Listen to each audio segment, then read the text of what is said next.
So, the truth that Jesus survived from the cross was known by the Holy Prophet sallallahu alaihi wasallam. Why this truth has been brought by the promised Messiah alayhi salam and not by Rasulullah sallallahu alaihi wasallam? The Holy Prophet sallallahu alaihi wasallam knew about the survival of Jesus from the cross. This was known to him. But she says, why is it that the promised Messiah alayhi salatu wasalam has spoken about that and not the Holy Prophet sallallahu alaihi wasallam? About what? About the survival of Jesus from the cross. Because the survival of the Jesus from the cross was never challenged by anyone at the time of Hazrat Rasulullah sallallahu alaihi wasallam. So he had no reason to speak about it. All the Christians, all the Jews believed that he survived from the cross, but none of the Arabs accepted their claim. You see, the rest of the world did not accept their claim. I'm saying the Jews believed that he was killed upon the cross.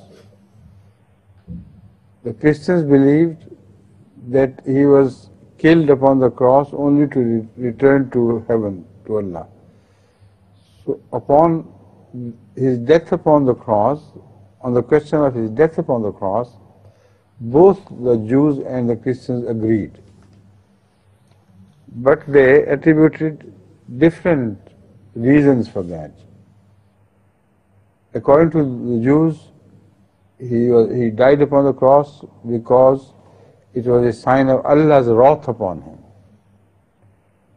According to the Jews, he died upon the cross to save us from Allah's wrath. So, the twist is different, but the fundamental belief is the same. To this, no non-Jewish and non-Christian people subscribed. They did not agree with that. So, in the Arab world, where Rasulullah sallallahu alaihi wasallam was born, it was no issue at all. That is why he didn't have to take up that issue. If some Muslims had started to believe or started to agree with Christians or Jews, then he must have raised this issue and said no. That is one way. Secondly, in none of his traditions, he speaks of his ascent, bodily ascent to heaven. Nowhere. So, this is the main problem with the world of Islam is facing today. If Ahmad sallallahu alaihi wasallam had believed that Jesus was taken as alive to heaven by Allah, and it is the same Jesus who would descend from heaven, then at least he should have informed the Muslim community that don't consider Jesus to be dead. He was raised to heaven bodily while he was alive, and as such it is the same person who is going to descend. This is what he would have never said. You understand? Which indicates that he considered this as for granted.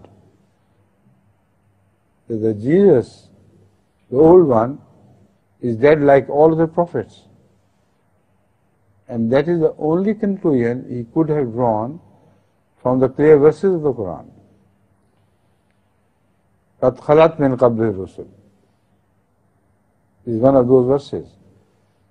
So, Ahmad sallallahu alayhi wasallam himself was a recipient of Allah's revelations, which spoke clearly of the death of Jesus.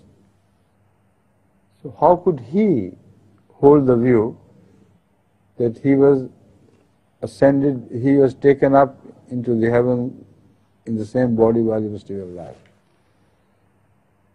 That is the reason why you don't find any such hadith. So when he refers to a dead man coming again, it only means that he will come by proxy. He will be represented by someone, while he himself will not come. This is all the debate about. And that is what Hazrat Masih has done. He spoke on all these issues with reference to the Quran and the Hadith of Muhammad. Do you understand? I would like to know which time these verses was misinterpreting. These verses These verses of the Holy Quran were misinterpreted. about Jesus. It began to happen Yeah. slowly and gradually, not during the first early centuries. We do not find any debate on this issue. Later on, this was taken up by the Muslims, I believe, because they were led to such beliefs by Christian converts, or maybe by mischief-monger Jewish converts who joined the Muslim society as hypocrites and wanted to destroy their faith. So either this idea was introduced by the Christian converts, or by the Jewish converts. Unfortunately, the Muslims accepted it without challenge because they had heard of so many prophecies about Jesus' re-advent. So from that they misunderstood, perhaps Rasulullah meant real old Jesus would come again. So this helped them misunderstand the message, and they started becoming firmer and firmer in their belief that the old Jesus is alive and it is he himself who is going to descend. Clear?